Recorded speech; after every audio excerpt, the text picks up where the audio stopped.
Hey, what's up everyone? Welcome to my review for Battleship the movie, based on the board game of the same name. And I gotta say this, first of all.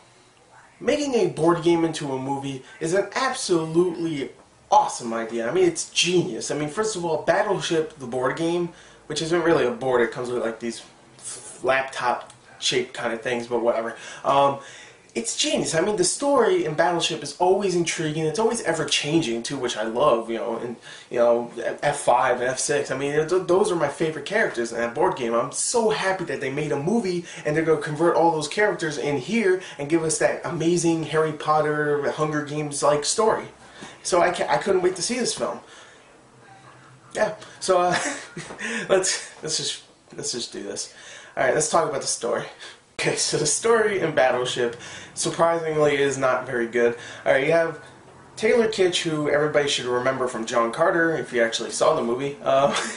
Which, I mean, it did okay, I guess. I mean, it was somewhat popular. No, it wasn't. It didn't do good. But he was John Carter in that film, and now he plays a character named Hopper, who is pretty much a screw-up. He's a nincompoop. He's an idiot in the beginning. And his brother's all like, who's played by Alexander Skarsgård, tells him, you know what, you're an idiot. Stop being an idiot. Join the Navy with me. And he joins the Navy with him, and 18 months later, he's in the Navy. So there you go. And he has a girlfriend whose father is played by Liam Neeson. And he's in the Navy doing his Navy things, whatever, being a Navy guy. He's a screw up there too, so no one really likes him, including Liam Neeson. I don't like him, so that's great. So he's doing his thing, whatever, and then boom, aliens show up. And so he has to go and take control of a battleship and fight off aliens.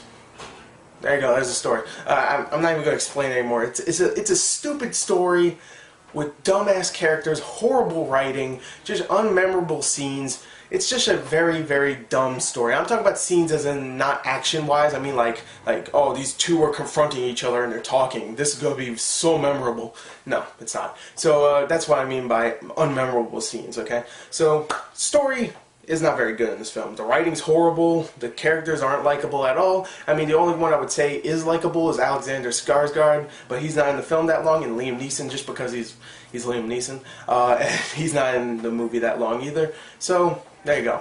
Those are the only two characters I liked. Oh, and all the aliens, because they killed everybody I don't like, which is good. So, there you go. There's the story. Let's talk about the acting. In most cases, I shouldn't say most cases, in some cases in films, when characters are terrible, that doesn't mean I hate the actors also and think they're a horrible job acting. That just means I hate the characters, how they were written, you know?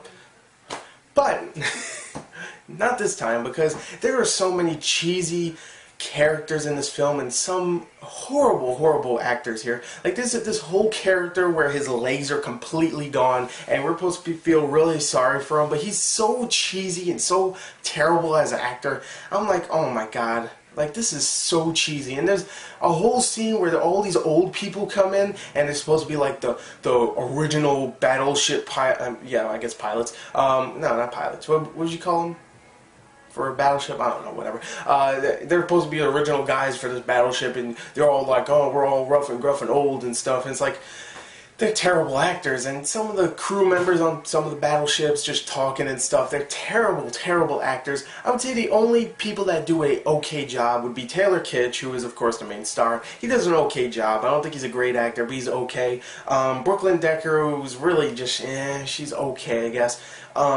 Liam Neeson, who shows up for 10 minutes, but he's good. And my favorite one here would be Alexander Skarsgård, who's also barely in the film, but, you know, he's actually a really good actor. So, from what I've heard, he's great in True Blood, but, I don't know.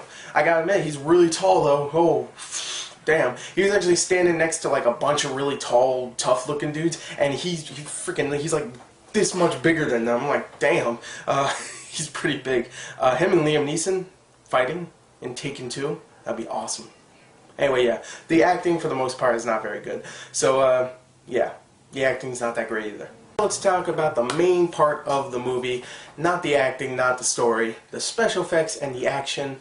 And I gotta admit, the movie definitely does good with these two. Alright, the action, when there is action, it actually gets pretty fun to watch. I mean, most of it is just them going, oh, we have to catch them when they're not looking and stuff, you know, the aliens with our battleship, so we have to like do all these maneuvers and stuff, and it kind of gets boring when it gets to that stuff. But when it's like fire and blowing everything up and stuff, and things are getting destroyed in cities and stuff, and these big mechanical ball alien creatures come out and just start wrecking things, it's really fun to watch, I gotta admit. But the thing is, the action and even the special effects don't come into play until like 40 minutes into the film, which is, the movie's only a little over 2 hours long, so 40 minutes into the film you have to watch all this terrible dialogue and all these stupid characters that you don't like just trying to, you know, talk to each other and converse and stuff. You don't want to see that. You just want to see things blow up and nice little special effects. But you don't get that until almost an hour into the film, which is bull. But when it gets into it, I gotta admit, it was pretty cool to watch. The special effects are nice for the most part. There are really cool shots, like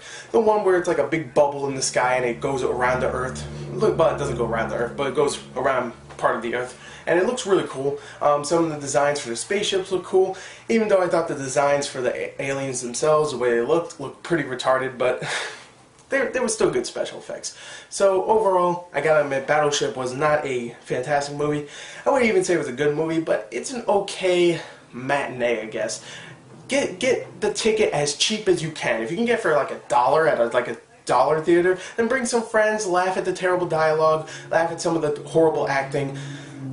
Whatever. Go ahead and have fun. There you go. I'm just going to give it a 23 out of 40. I don't think it's a great movie. But it's an okay entertaining time. So there you go. There's my review for Battleship. It's definitely not a great movie. It's one of the worst I've seen this year, but that's not saying much because I haven't seen that many terrible movies. So, yeah. Even if I said it's one of the worst, go check it out at a very cheap matinee price. Also, Rihanna's in the film, and she's not terrible. I forgot to mention that. So, yeah. Anyway, there you go. There's my review. 23 out of 40. Thank you, and goodbye.